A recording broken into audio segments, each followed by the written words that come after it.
Alright guys, I am back. Last video is currently uploading, you know what I'm saying. Did something a little fun, just Madden ratings, you know what I'm saying. Like I said, we only got two players above 70. It was Deebo Samuel and Nick Bosa. So, hey, you know what I'm saying? You gotta take a look at it, you gotta take a look and see what's going on. You look at this new Madden supposed to have X factors.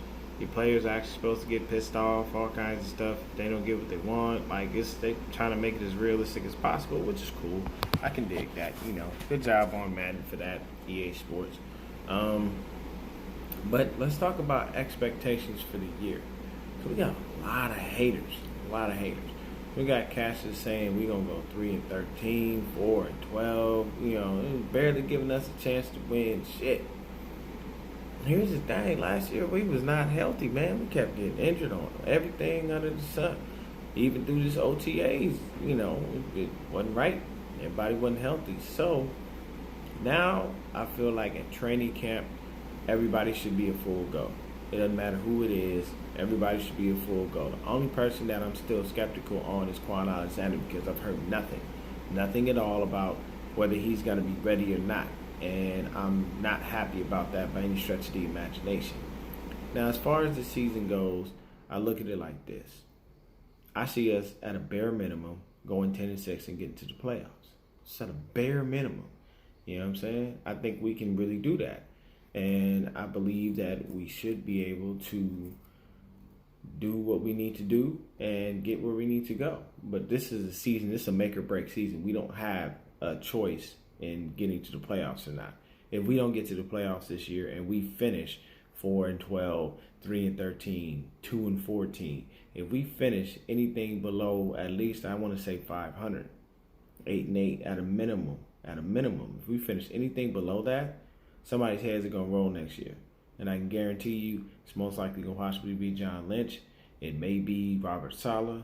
There's probably gonna be there's gonna be some changes in that building if we wind up having another poor year. Because everybody talks about how it's a rebuild and it's this and it's that, and okay, like I get it. Rebuilds take time. They did the old saying is Rome wasn't built in a day. I get that. But 3 years? It didn't take, I don't know how long it took to build Rome, but it sure fuck wasn't 3 goddamn years. And 3 years of them building Rome and then fucking it up the first 2 years and then going, oh, by the third year, we're going to make it great. No, it doesn't work like that. And for me, period, point blank, it's going to be very, very simple. If we don't make the playoffs, somebody's head should roll. And honestly, I feel like it'll be Saleh and this damn Seattle defense. And honestly, John Lynch. I know everybody likes him. I know everybody's a fan. I'm not a fan of his offseason moves because he reminds me too much of Trent Baalke when we were stagnant and just did nothing all those years. When we had Scott McCloughan, man, we made moves. Every offseason we had somebody in there that was big, that was that was ready to come in and wreak havoc on the league, did things the right way. He made moves for power players and got us some dudes that did some things for us. I mean, Nate Clements wasn't spectacular. He wasn't the greatest star, but I mean, he did some things for us. The pickup and addition of Justin Smith was just unrivaled. That boy, you ain't never seen it. Just look at how Justin Smith bull rushed.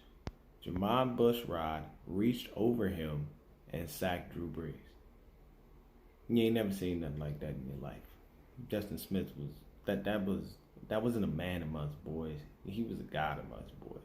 He was out there. He was a titan playing with babies. He was killing them. Poor Jermon Bushrod. That was one of the best left tackles in football. Boy, big boy. He handled a lot of defensive ends. Not Justin. Justin got all in that ass that game. But either way. So, our schedule this year, you know what I'm saying? We're going to start our preseason. Our preseason is going to be pretty quick. We're going to start our preseason with the Cowgirls. So, we'll start against them. It'll be the first game. So, hopefully we'll see Jimmy play a little bit. Give him some time. Get him a couple reps. But just be very careful and very mindful with him. So, next up, we'll go ahead and we'll play the Broncos. I think we're supposed to have like one of those co-practices with them. You got to be mindful with that because you got Chubb, you got Von Miller. We're trying to make sure Jimmy don't get hurt.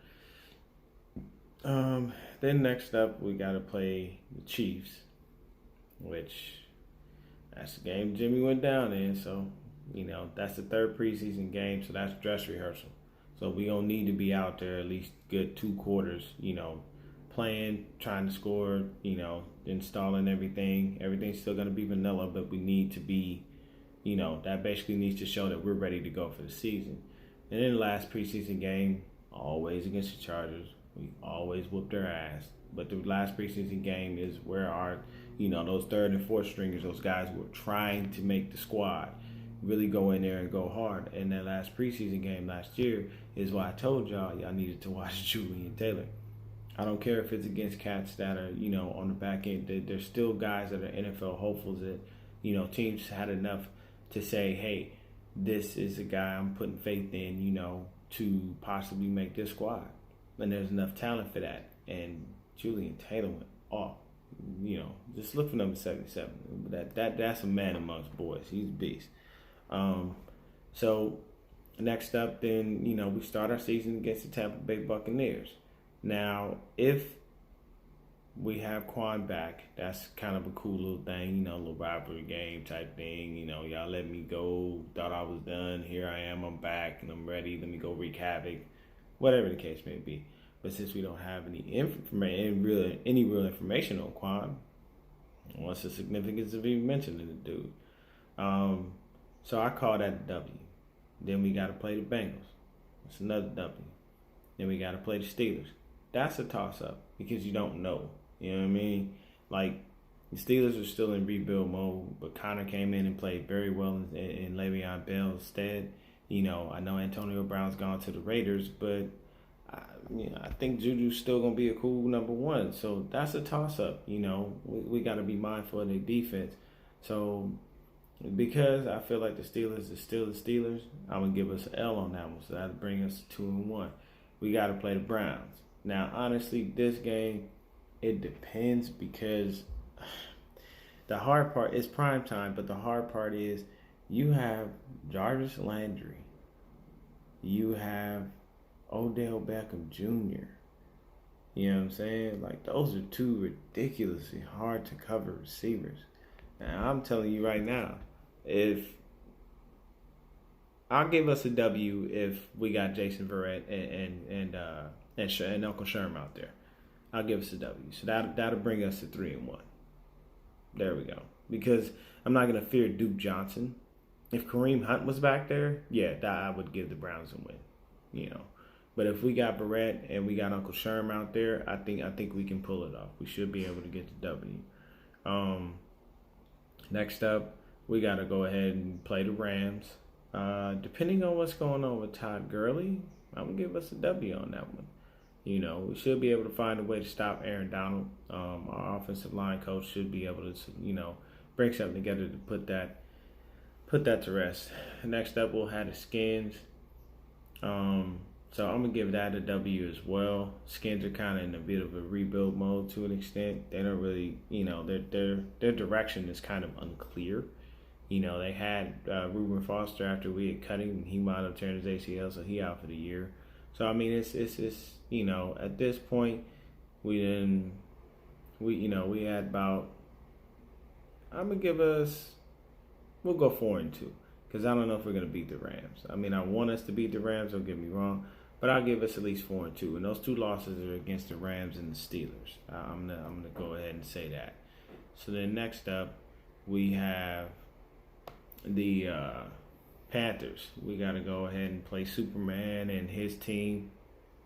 Now, depending on how the Panthers are doing, I don't really know. You know what I'm saying? There's a lot to be seen because Cam's got a new throwing motion. That team is, kind of rebuilding with the defensive backfield. But Dante Johnson was the guy that Keith beat out, in that 40 yards gold. So, I mean, we have to see what's going on. He still got Christian McCaffrey. He still got Greg Olsen. So, I mean, we got to see what's going on. But I'm going to give us another W there at least. And then we're going to come up, we're going to play the Cardinals with Kyler Murray and, Hakeem Butler and all the guys they drafted. I'm gonna give us a W on them. You know what I'm saying? If we're at home, if this is a home game on the Seahawks, that's another W. Then we gotta go and play the Cards at home. That's another W. We gotta go play the Packers. I'm gonna give us an L on that one, man, because I feel like even though there's some little rift between Aaron Rodgers and his offensive coordinator / head coach, it's A-Rod, man. It's hard to beat that guy. Then we gotta go out and we gotta play the Ravens, baby, and Ravens. It's a toss-up, man. They got Mark Ingram, they got Earl Thomas, so be honest with you, that's an L right there. Then we gotta play the Saints. Unfortunately, that's another L. We gotta play the Falcons. I'm gonna give us a W on that one. You know what I'm saying? And then we gotta play the Rams again. I think we'll wind up actually winning that game. We'll split with the Rams, and then we split with the Seahawks because we got to go play them in their house last game of the season. So that's their, that's their, it's their home. We usually don't beat them there. Last team to beat them there, I believe, was like the Cardinals and the Rams probably, but it'll be real simple. So we got 1-0, 2-0, 2-1, 3-1. Then we got 4-2, 5-2, 6-2, 7-2, 8-2, 9-2, 9-3. Then we'll go 9-4, 9-5, and we got 10-6. Yeah. Basically, it's about.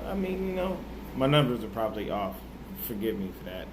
I didn't really count this up, but I'm saying we got 10-6 at the bare minimum, 10-6. And I can tell you right now, the reason I think there's a couple of games I can tell you that I feel like we lose.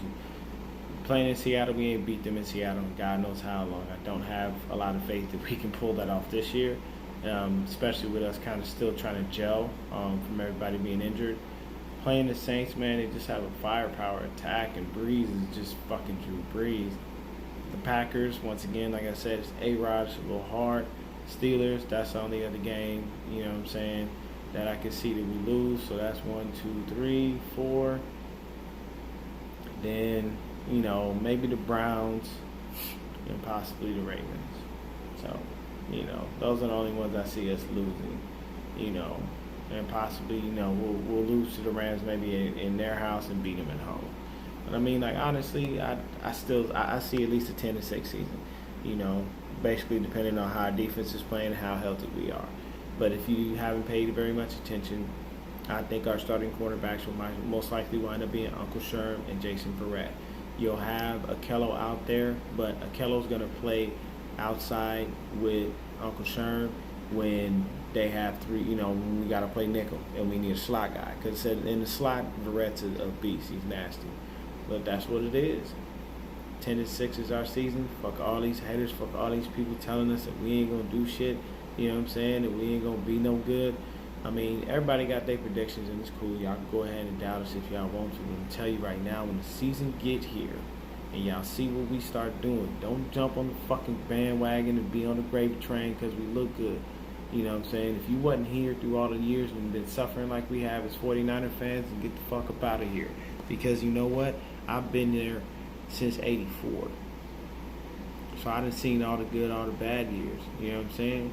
I done watched us win championships. We only had one in the 90s. We ain't had none in the 2000s. We got there, wound up almost winning, but it is what it is. I done been here through all the good, the bad, and the ugly, and I'm still riding. I'm still a Niner fan. It's not a gang on mine. But, period, point blank, if you see that you feel like we suck that much, just watch what we do this year. And when we prove y'all wrong, don't get on TV talking, I saw you guys were great. I knew it. No, you didn't, because you was hating on us in the beginning, and now you want a dick ride at the end. Fuck that. If you ain't with us now, you ain't gonna be with us in the end. We gonna go at least 10-6, 11-5 is a max for me because we still got to get the defense right. We still got to make sure everybody's healthy and it gels. Other than that, y'all stay blessed. Y'all stay 49 faithful. And fuck these haters, because we going to get to the damn playoffs this year at a bare minimum.